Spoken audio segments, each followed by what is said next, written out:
Likewise, Kevin. What happened on that Gobert kerfuffle at the end?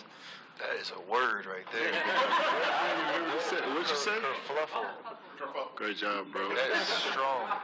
It's just basketball, you know. He pushed me, I pushed him, and we move on. But, you know, that's why they call our league soft, is because we call flagrants for stuff like that. You know, but I'm sure he didn't mind if we just moved on. I didn't mind if we just moved on with the play. It is what it is. It's been, you know, grabbing and pushing and, you know, holding. That's just basketball. But, you know, they're trying to clean that stuff up, I guess.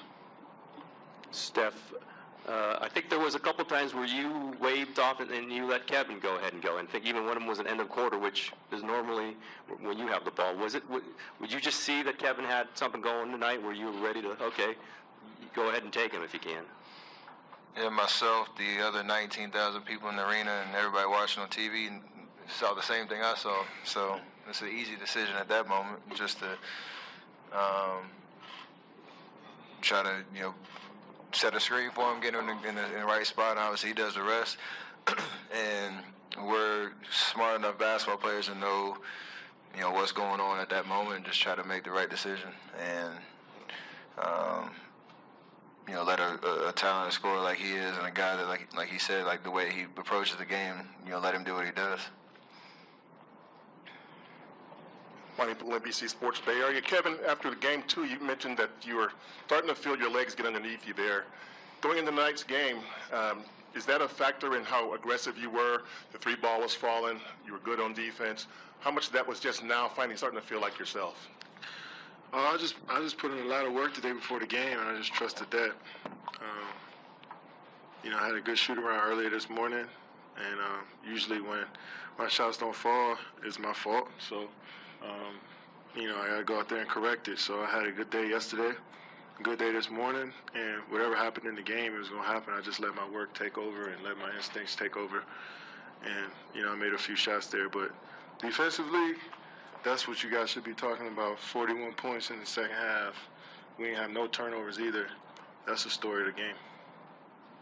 Roz Goldenwood, NBC Sports Bay Area. Kevin, usually when players talk about being more aggressive, it's about attacking the rim more, but this was a game where I feel like you were able to hit contested jumper after contested jumper. How come that was the way it went? And when you're doing that, how aware are you even of their defense? You know, like I said, I work on my game. I work on shots like that, and obviously I don't like shooting all contested jumpers, so I just try to pick and choose my spots. And tonight I seen a lot of openings in the pick and roll and in the post, and I just try to, like I said, let my instincts take over and be aggressive, man. You know, Coach called some plays for me, and, you know, Steph, you know, was calling plays for me and looking for me, so I just try to do my part in finishing it. Simple as that. And, you know, next game might not be the same. You never know. And I think that's the beauty of basketball, is that, you know, you can't predetermine anything. You just go out there and play. Korean Couple in AP. Steph, what started clicking for you after the slow start? As you guys got into the second half and you kind of just kept with it. How did you start to feel yourself? You just got to see one go in, and you never lose confidence in your shot, and never lose your aggressiveness. And the shot that started, it was one that probably most other people would not try to shoot that one to get yourself going in transition, but that's one I take all the time and I expect to make. So, like I said, it's a 48-minute game, and, you know, whether you start off hot, in the middle of the game's hot, end of the game's hot, you always have the same mindset that, you know, the shots you take are going in, and, you know, we trust in that because of the work that we put into it. Last two over on this side. Right side. Steph? Right side. Right here. Lynn Worthy from the Salt Lake Tribune. Early on, did you feel like the Jazz were more aggressive? Was it a matter of maybe you and Clay just not really getting a rhythm, or were they taking away some of the transition opportunities? What do you think was behind the slow start? There's a little bit of both. They took away transition. That's what they've been trying to do all playoff series, whether it's trying to foul us before we even get across half court, or take away, you know, the early perimeter shots, what have you. But we got some decent looks that, we expect to make, and hopefully we'll start a little bit better in Game 4. But like I said, every playoff game is different, and you find a different way to win.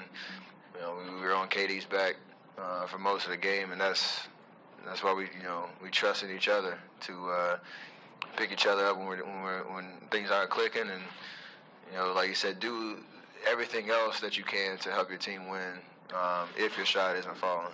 And that's why we were able to withstand the runs that they put on us throughout the game.